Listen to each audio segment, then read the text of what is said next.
Hello বন্ধুরা, তোমাদের সকলে স্বাগত। বন্ধুরা, আজকের এই যে ক্লাসটা তোমরা দেখতে পাচ্ছ, এটা অ্যাকচুয়ালি আমার ট্রিক্স ব্যাচের পেইড ক্লাস। তো আমি রেকর্ড করতে ভুলে গেছিলাম, তো দ্বিতীয়বার আমাকে রেকর্ড করতে হচ্ছে। তো 20টি অঙ্ক ছিল, আর দেখো এই 20টি অঙ্ক খুব সহজ এবং সিম্পল ভাবে কিভাবে দেখা মাত্রই তুমি উত্তর করবে আজকে তোমরা শেখাবো।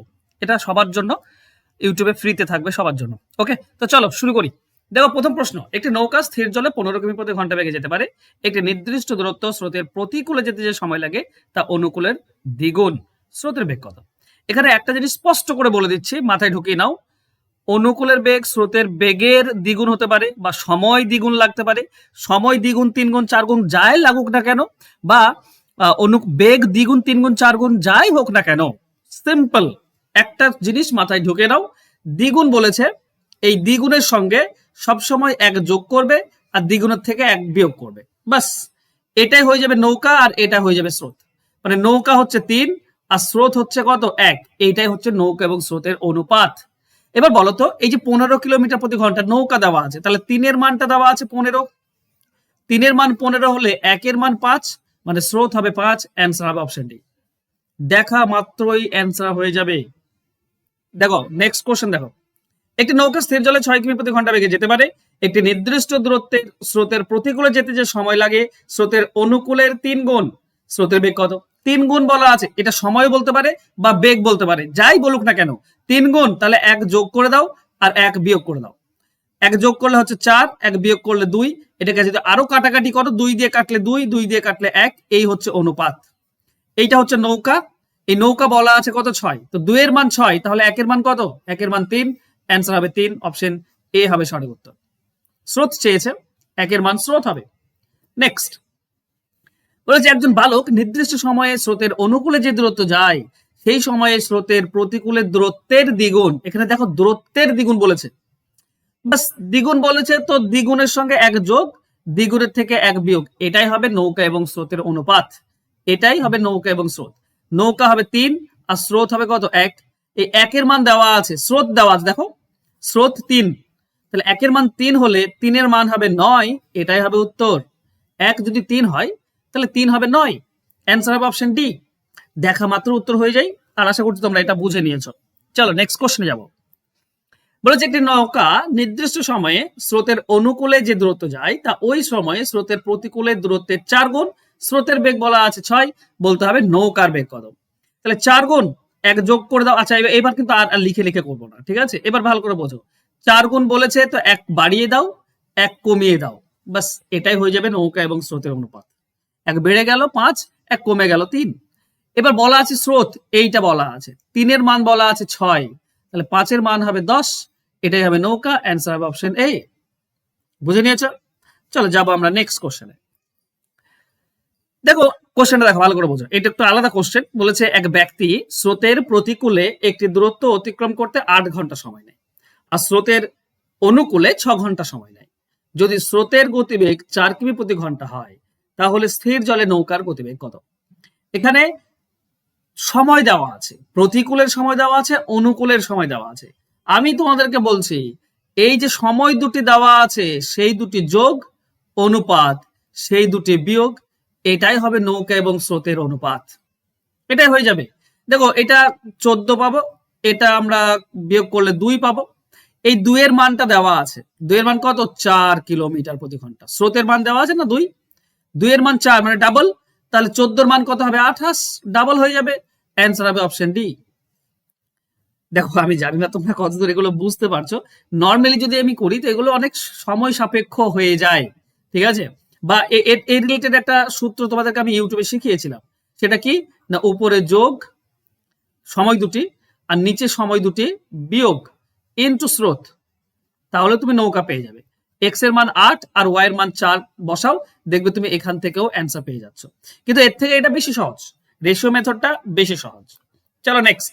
দেখো, বলা হয়েছে এক ব্যক্তি স্রোতের প্রতিকূলে একটি দূরত্ব অতিক্রম করতে 13 ঘন্টা সময় নেয় এবং অনুকূলে 5 ঘন্টা নেয়। তাহলে বলতে হবে, যদি নৌকার বেগ 9 হয় তাহলে স্রোতের বেগটা কত? এখানে দেখো দুটি সময় দেওয়া আছে, অনুকূল প্রতিকূল।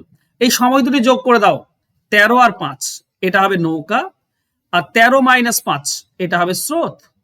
তো এটা হবে 18, এটা নৌকা 18, আর 13 থেকে 5 বিয়োগ করলে হয় কত? 8। আচ্ছা বেশ, 8ই তো হয় মনে হচ্ছে। ওকে, 8 হয়। তো এটা 2 দিয়ে কাটো। কেন 2 দিয়ে কাটছি? কারণ নৌকা তো 9 বলা আছে, তো এটা 2 দিয়ে কাটলে 9 হয়।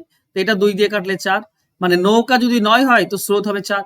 আমাকে স্রোত চেয়েছে, তো স্রোত হবে 4, অপশন বি হবে উত্তর। সহজ মনে হচ্ছে না এবার?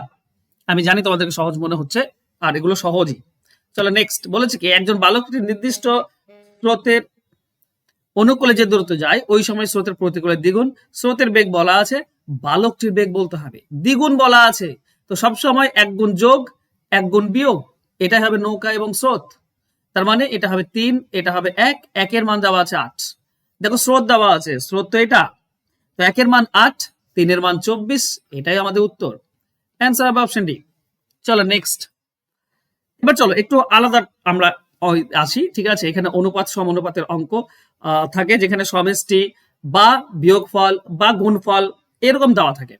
তো মনে রেখো, যদি সমষ্টি এবং পার্থক্য দেওয়া থাকে তাহলে সহজ, সমষ্টি বা পার্থক্য দেওয়া থাকলে সহজ, ঠিক আছে? এখানে সমষ্টি দেওয়া আছে, দেখো প্রথম কোশ্চেন সমষ্টি দেওয়া আছে, বলা হয়েছে কি দুটি সংখ্যার অনুপাত 9-7, সমষ্টি 96, বড়টা কত?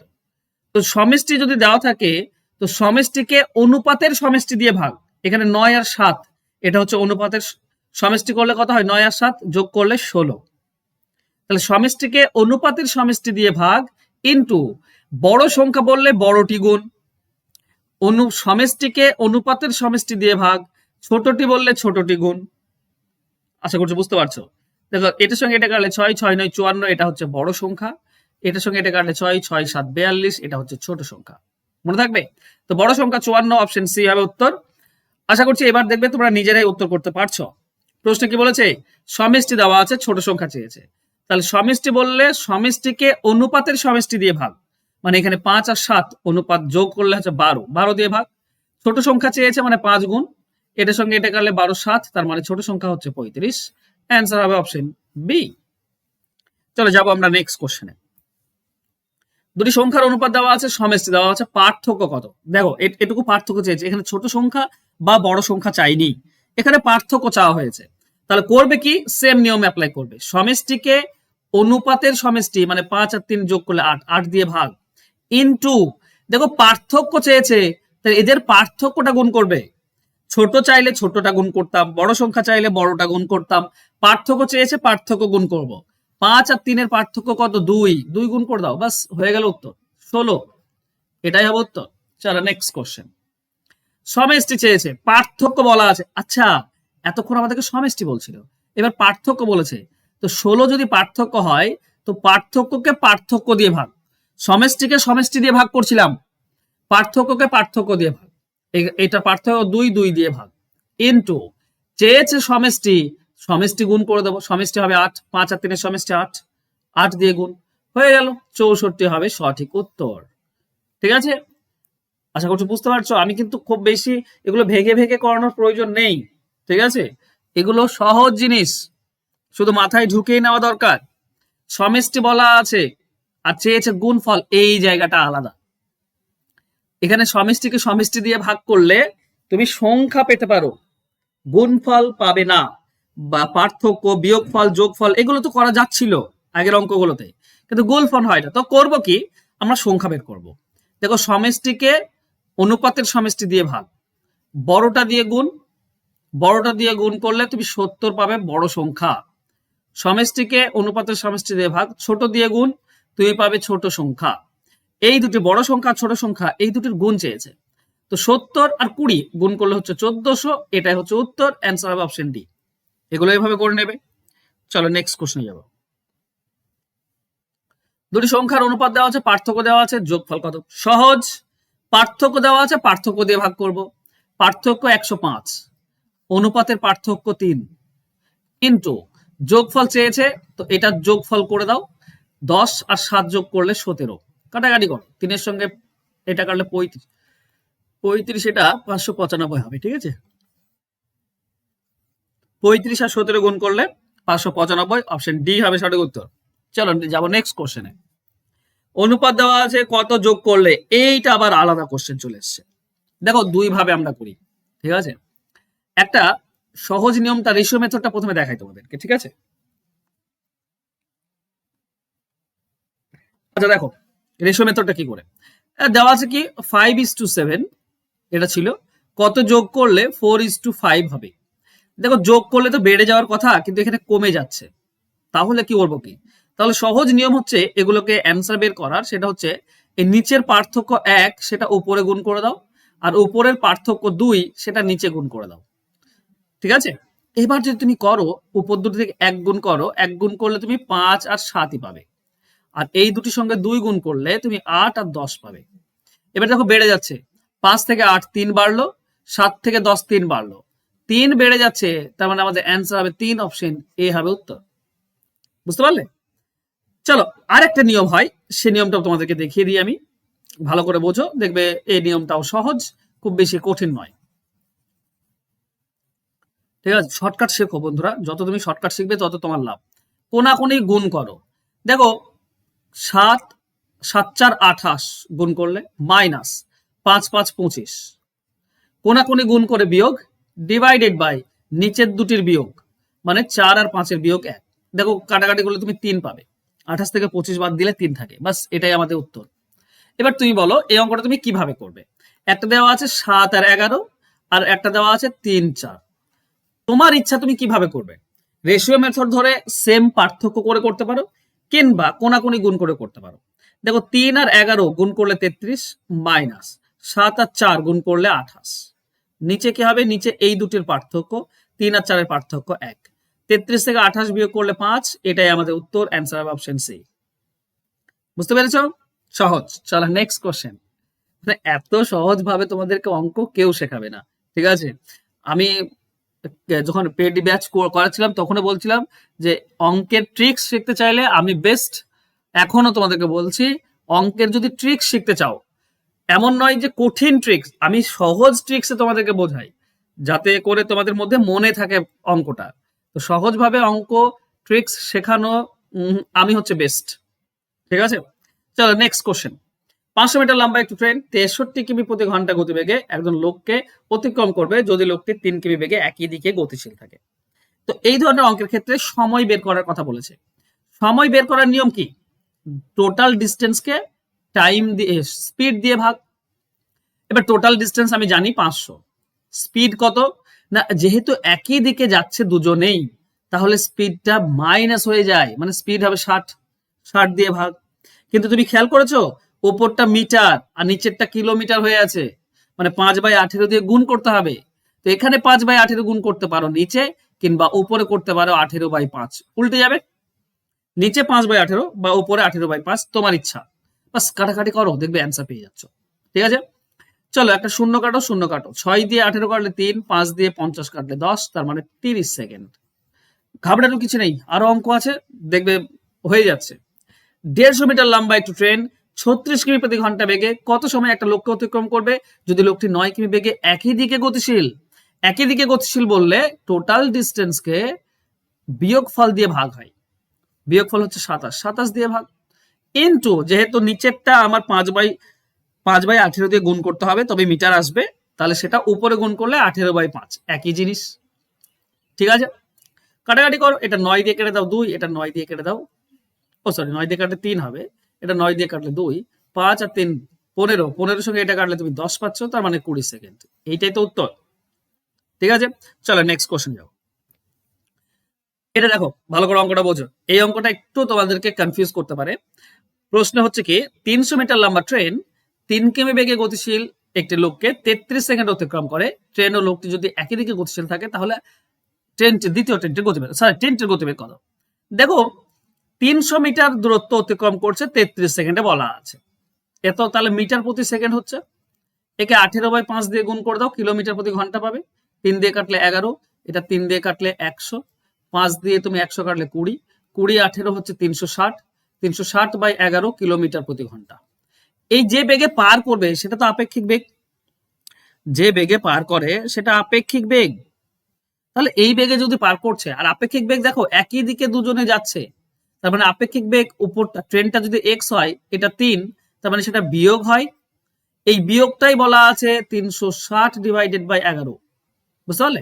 তাহলে এক্স এর ভ্যালু কি হবে, এই -3 এদিকে +3 হয়ে যাবে, তার মানে নিচে 11 হবে, 360 প্লাস 33, তার মানে 393 ডিভাইডেড বাই 11, তুমি করলে দেখবে 3 33 থাকছে কত, 6 63, 5 35, 8/11, 35 পূর্ণ 8/11, এটাই আমাদের অ্যান্সার আসবে। এই জায়গাটা একটু ডিফিকাল্ট, মানে কি, মানে এইভাবে না করে তুমি সহজভাবে ট্রিক্সে পারবে না, ঠিক আছে? আর যদি বলো এর থেকে সহজ থাকবে তো অবশ্যই আমাকে কমেন্ট বক্সে কমেন্ট করে দাও, এর থেকে সহজ নিয়ম। নেক্সট দেখো, বলা আছে একটা প্ল্যাটফর্ম যার দৈর্ঘ্য দেওয়া আছে 90। এবার প্ল্যাটফর্মটাকে যখন ট্রেনটা পার করছে তখন 30 সেকেন্ডে পার করছে, আর যদি একটা লোক থেকে পার করছে তখন 15 সেকেন্ডে। তার মানে ব্যাপারটা সিচুয়েশন বোঝো, একটা যে কোনো মানে দৈর্ঘ্যের প্ল্যাটফর্ম হতে পারে, তাকে পার করতে সময় আর শুধুমাত্র ট্রেনটি নিজেকে পার করতে সময়, এই দুটি বলা থাকবে। এই যে 15 সেকেন্ডে লোকটিকে পার করছে মানে নিজেকে পার করছে, ঠিক আছে? তাহলে যখন এই সিচুয়েশন থাকবে তখন প্ল্যাটফর্মের দৈর্ঘ্য তাকে সময়ের দৈর্ঘ্য দিয়ে ভাগ, বাস পার্থক্য দিয়ে ভাগ, এটাই হয়ে যাবে গতিবেগ। সবসময় মনে রাখো, সহজ, খুবই ইজি এবং সিম্পল। তাহলে প্ল্যাটফর্মের দৈর্ঘ্য 90 আর সময় পার্থক্য 15 পাবো আমরা, 30 আর 15 পার্থক্য 15 হয়, তার মানে 6 কিলোমিটার প্রতি ঘন্টা, 6 মিটার প্রতি সেকেন্ড, এটাই হচ্ছে গতিবেগ। অপশনে দেখো কিলোমিটার দেওয়া আছে, কই বাত নেই, এখানে 18/5 দিয়ে গুণ করে দিলেই পেয়ে যাবে, ঠিক আছে? 21.6 পাবে তোমরা, অ্যান্সার হবে অপশন ডি, ঠিক আছে? চলো আরেকটা দেখো, একটা ট্রেন একটা ব্যক্তিকে 8 সেকেন্ড অতিক্রম করে, ট্রেনটির গতিবেগ 36 কিমি ঘন্টা হলে ট্রেনটির দৈর্ঘ্য কত? দেখো 8 সেকেন্ডে একটা লোককে পার করছে, মানেটা কি? মানেটা সে নিজের দৈর্ঘ্যটাই পার করছে 8 সেকেন্ডে, তাই না? তো 1 সেকেন্ডে কত যায় সেটা তো আমরা পেয়ে যাব। কত যায় 1 সেকেন্ডে? দেখো 36 কিলোমিটার প্রতি ঘন্টা 5/18 দিয়ে ভাগ করে দাও, 1 সেকেন্ড পেয়ে যাব। এটাতে 1 সেকেন্ড পাই আমরা। এটা যদি 1 সেকেন্ড হয় তাহলে 8 সেকেন্ডে কত, 8 দিয়ে গুণ, কাটাকাটি করো, এটার সঙ্গে এটা কাটলে 2, 10 আর 8 80, 80 মিটার, এটাই হবে ট্রেনের দৈর্ঘ্য, ঠিক আছে? চলো নেক্সট। আচ্ছা নেক্সট কোশ্চেনে যাব, তার আগে একটা তোমাদেরকে বলি। এখানে থেকে বলা আছে একটি গতিশীল ট্রেন 300 মিটার একটি দৈর্ঘ্যকে ব্রিজকে 25 সেকেন্ডে অতিক্রম করে আর এক ব্যক্তিকে 10 সেকেন্ডে। বলতো এই যে 25 সেকেন্ড, এই 25 সেকেন্ডে কি কি পার করছে? 300 মিটার দৈর্ঘ্য পার করছে, প্লাস নিজের দৈর্ঘ্যটাও পার করছে। আর এই যে 10 সেকেন্ড, এই 10 সেকেন্ডে কি পার করছে? 10 সেকেন্ডে বন্ধুরা নিজেরটাই পার করছে, আর কিচ্ছু না। যদি তোমরা বিয়োগ করে দাও তাহলে আমরা পাবো 15 সেকেন্ড পার করছে কত? 300 মিটার, কারণ এটা কেটে যাবে। তাহলে 15 সেকেন্ডে 300 মিটার পার করে, আর আমাকে বলেছে 200 মিটার দৈর্ঘ্য পার করতে হবে। তো 200 মিটার পার করতে কত সেকেন্ড লাগবে? 10 সেকেন্ড লাগবে। বুঝতে পারছো? দেখো দেখেই তুমি বোঝা উচিত, 300-তে 15 মানে 100-তে 5, 200-তে 10। আচ্ছা এটা 200 শুধু ব্রিজ পার করতে 10, আর নিজেরটা পার করতেও তো 10 লাগবে, কারণ কোন 200 মিটার পার করা মানে নিজের দৈর্ঘ্য পার করা, ট্রেনের দৈর্ঘ্য পার করা। তো 200 মিটারে 10 সেকেন্ড, নিজেরটাও তো 10 সেকেন্ড, তাহলে মোট 20 সেকেন্ড লাগবে। যদি 200 মিটার ব্রিজ পার করতে হয় তাহলে মোট 20 সেকেন্ড লাগবে, অ্যান্সার হবে অপশন সি। এবার এই একই সূত্রে এটা দেওয়া আছে সেম, তো দেখি তোমরা কারা কারা বের করতে পারো, জলদি সে আমাকে কমেন্ট বক্সে কমেন্ট করো। আর তোমরা যদি এই ট্রিক্স শিখতে চাও, দেখো এটা 376 নম্বর ট্রিক্স চলছে, আর আমি 1300 অঙ্ক থেকে 1400 অঙ্ক তোমাদেরকে শেখাবো মাত্র কত না 399 টাকায়। তো তোমরা যদি 399 টাকা দিয়ে এই 1300 থেকে 1400 অঙ্কের ট্রিক্স শিখতে চাও, এবং তুমি যে পিডিএফ দেবো, পিডিএফটা কিন্তু তুমি পাবে পিডিএফ মানে প্রিন্টেবল ফরম্যাট, তুমি প্রিন্ট আউট বের করতে পারবে, একটা পৃষ্ঠাতেই অনেকগুলো অঙ্ক থাকবে, যাতে করে বইয়ে যেমন থাকে সেই রকম ফরম্যাটে তুমি পিডিএফ পেয়ে যাবে। এবার 1300 থেকে 1400 অঙ্ক বাইরে কি আর অঙ্ক থাকবে? আমি সমস্ত অঙ্ক কিন্তু করিয়েই দিচ্ছি এই একটা ব্যাচে মাত্র 400 টাকা দিয়ে। দেখো একটা বই কিনতে গেলে 400 টাকার বেশি লাগে, ওখানে শুধু অঙ্ক লেখা থাকে, আমি তোমাদেরকে ভিডিও করে অঙ্ক বুঝিয়ে দিচ্ছি, অঙ্ক লেখাটাও পাচ্ছ, ভিডিও করে অঙ্কটা বুঝিয়ে নিতে পারছো মাত্র 400 টাকা দিয়ে। তো তাড়াতাড়ি ফোন নাম্বার দেওয়া আছে, যোগাযোগ করে ভর্তি হয়ে যাও। এখন 376 নম্বর অঙ্ক চলছে, এখনো অনেক ক্লাস বাকি রয়েছে, যদি শিখতে চাও ভর্তি হয়ে যাও। থ্যাংক ইউ সো মাচ বন্ধুরা আজকে আমার সঙ্গে জুড়ে থাকার জন্য। দেখা হবে নেক্সট ক্লাসে, বাই।